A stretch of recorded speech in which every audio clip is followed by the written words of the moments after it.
राजनीतिक परिस्थिति अत्यन्त तरल अवस्थाबाट गुज्रिरहेको छ।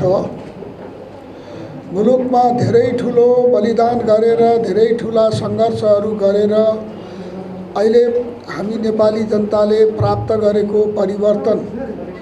अझै पनि यसमाथि अनेक खेलहरू भइरहेको हामीले महसुस गरेका छौँ, अनुभव पनि गरेका छौँ र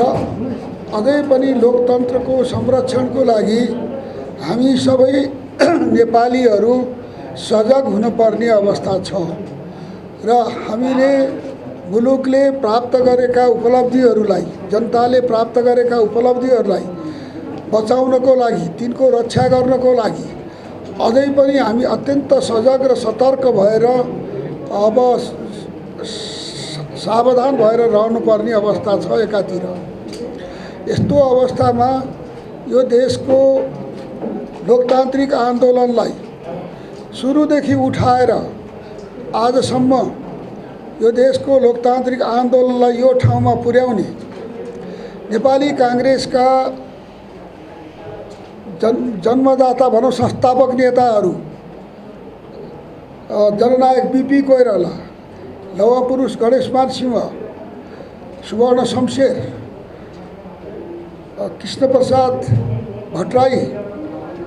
नेपाली काङ्ग्रेसका नेताहरू गिरिजाबाबु, सम्पूर्ण नेपाली काङ्ग्रेसका हाम्रा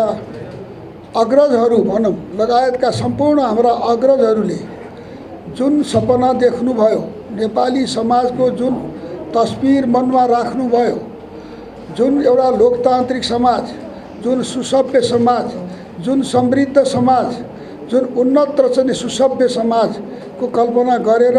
उहाँहरूले यो मुलुकमा एउटा आन्दोलनको सुरुवात गर्नुभएको थियो र यो मुलुकलाई नयाँ दिशा दिने, मुलुकमा त्यतिखेरको सामन्ती प्रणालीलाई अन्त गरेर लोकतन्त्रको युगमा ल्याउने र आधुनिक युगमा नेपाललाई ल्याउने जुन कल्पना गरेर हाम्रा नेताहरूले जुन आन्दोलनको सूत्रपात गर्नुभयो नेपालमा, आज हामी त्यही आन्दोलनको सिलसिलामा हामी ती सपनाहरू, हामी ती चाहिँ अठोटहरू र हामी त्यो समाजको त्यो नेताहरूका कल्पनाहरूलाई साकार पार्ने जिम्मेवारी बोकेको यो हाम्रो पुस्ता, हाम्रो जेनेरेसन,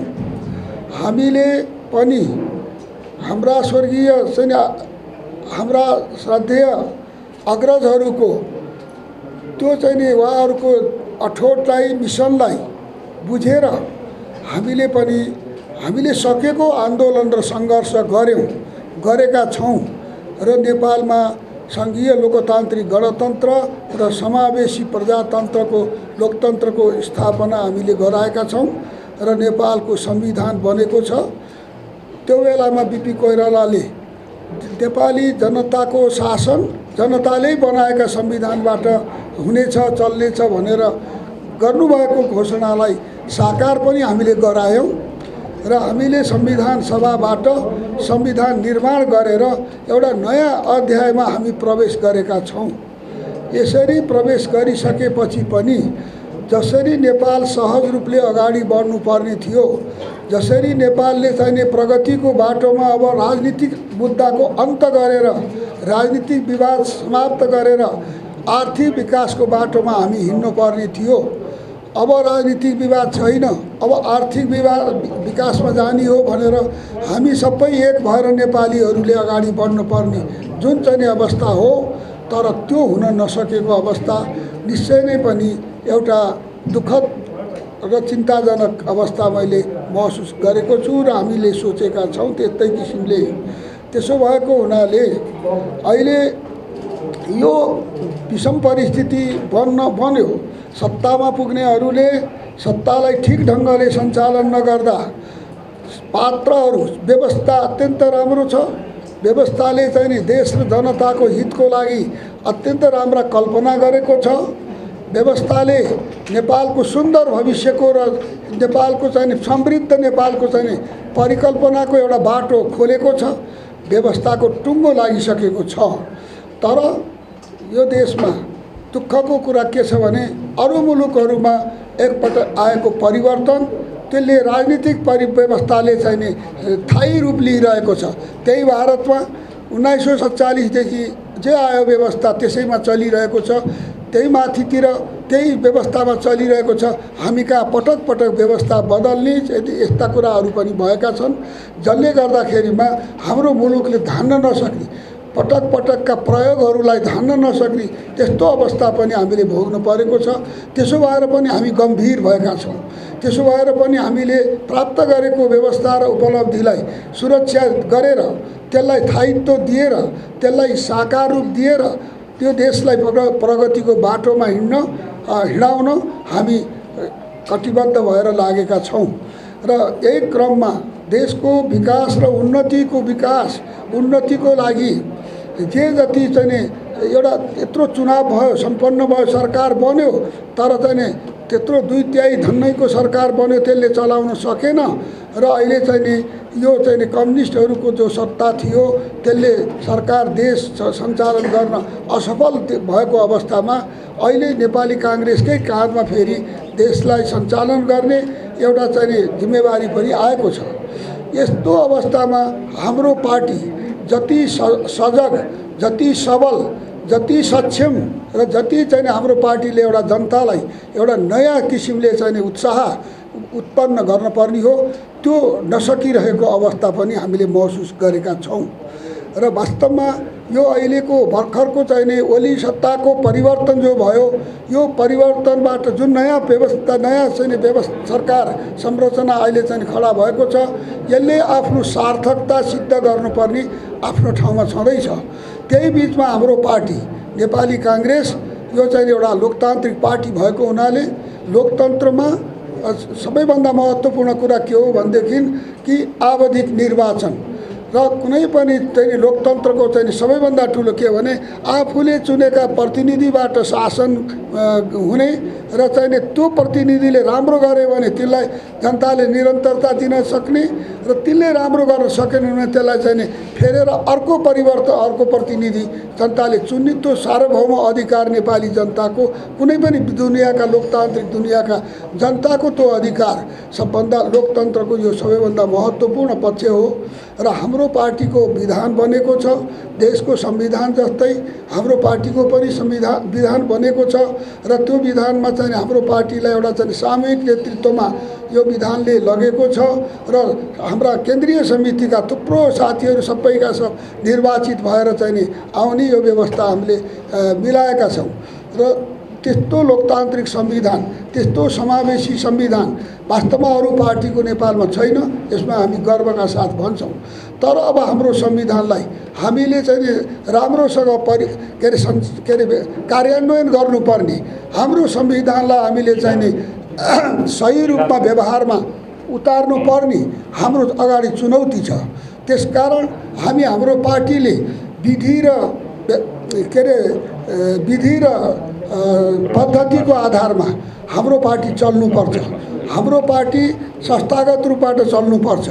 हाम्रो नेपाली काङ्ग्रेस पार्टीको जिम्मेवारी भनेको नेपाली समाजलाई लोकतान्त्रिकरण गर्ने हो। लोकतान्त्रिकरण नेपाली समाजलाई गर्नको लागि पहिले हाम्रै पार्टी आफैमा लोकतान्त्रिक हुनु, हाम्रो पार्टीकै लोकतान्त्रिकरण हुनु जरुरी छ। त्यसो भएको हुनाले हाम्रा पार्टीका हरेक क्रियाकलापहरू लोकतान्त्रिक हुनुपर्छ, विधि र पद्धतिबाट संस्थागत रूपबाट चल्नुपर्छ भन्ने हाम्रो जोड रहँदै आएको छ। र हामीले हाम्रो 4 वर्षको अवधिलाई हामीले पुरा गरेर अधिवेशन सम्पन्न गर्नु पर्थ्यो, गर्न सकिएन। नेतृत्वबाट त्यो इच्छा व्यक्त भएन र त्यसलाई पनि अब हामीले चाहिँ पार गरेर 5 वर्षको अवधि, 1 वर्ष थप्न पाउने म्याक्सिमम अवधि पनि हामीले पार गरेर अब 6 महिनाको अवधि त्यो पनि संविधानले टेक्ने ठाउँ बनाएको, त्यो पनि अब चाहिँ पार गरेर अहिले हामीहरू केवल 18 यो अवधिभित्र 5 वर्ष 6 महिनाको अवधिभित्र केवल ओडाबाट हामी चाहिँ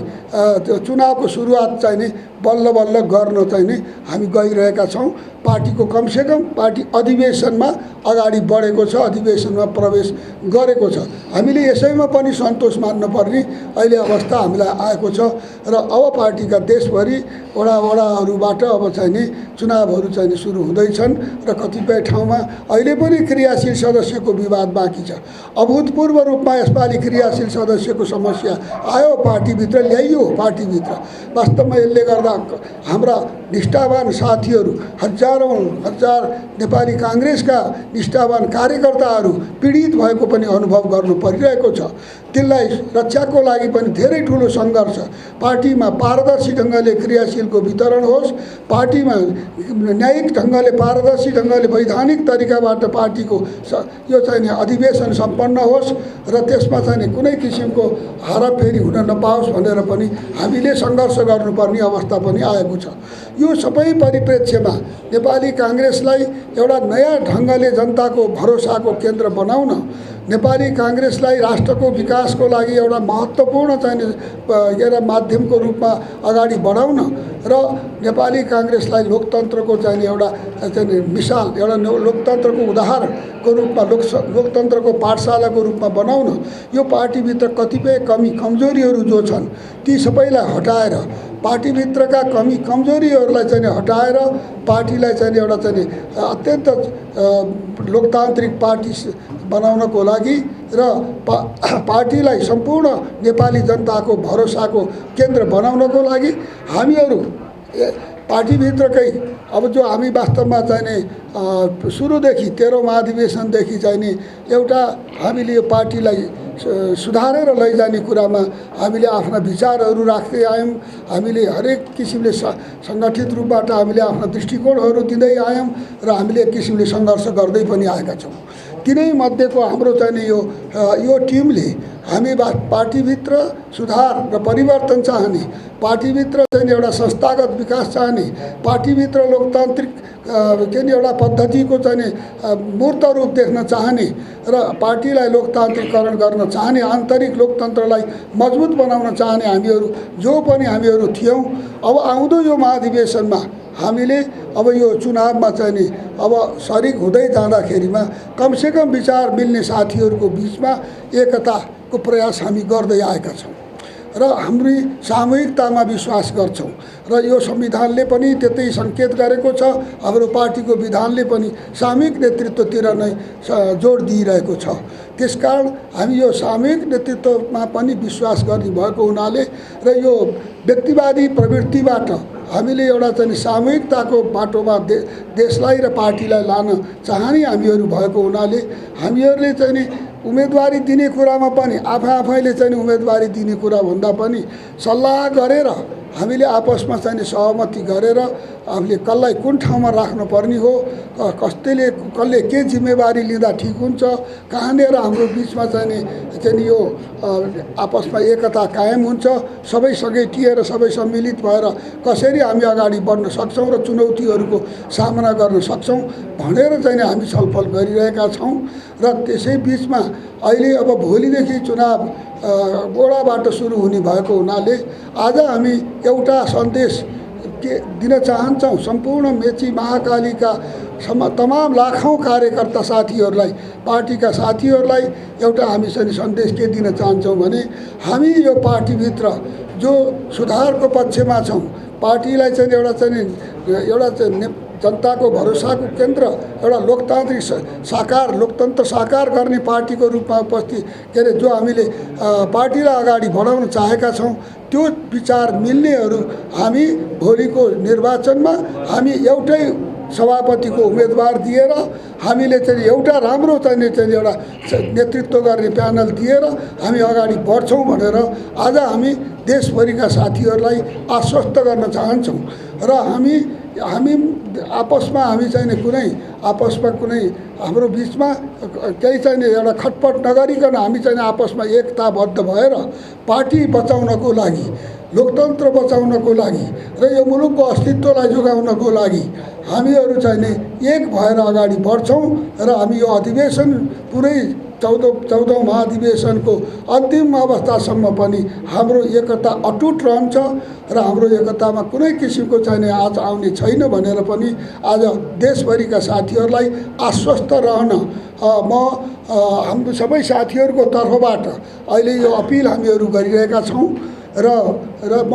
यति मात्रै आज तपाईहरुलाई भन्न चाहन्छु कि हामीले एउटा सभापतिको उम्मेदवार सबै सल्लाहले हामी दिन्छौँ र साथीहरू ढुक्क रहन सबै साथीहरूलाई म हार्दिक अनुरोध गर्दछु। देशभरिका साथीहरूलाई म यही सन्देश सबै साथीहरूको तर्फबाट दिन चाहन्छु। धन्यवाद। जय नेपाल।